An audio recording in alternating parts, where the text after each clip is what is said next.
समोर शरीरानं नग्न झालं की मनांनी एकमेकांसमोर नग्न होण्याचा विश्वास वाढतो. पण शरीरांनी नग्न होण्याचा विश्वास हा आयुष्यभर कायम टिकवता आला पाहिजे. मग मनांनी एकमेकांसमोर नग्न होण्याचा विश्वास टिकून राहतो.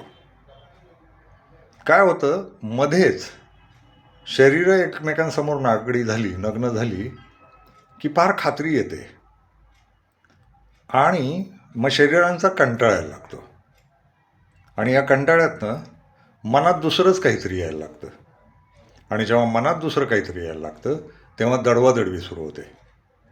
त्यामुळं शरीरं पुढं नग्न होत राहिली एकमेकांसमोर, तरीही अविश्वास आणि संशयामुळं मनं नग्न व्हायची राहून जातात आणि या जगण्यातलं अंतिम आणि खरं सुख आहे ते एकमेकांसमोर मनांनी कायम नग्न राहता आलं पाहिजे.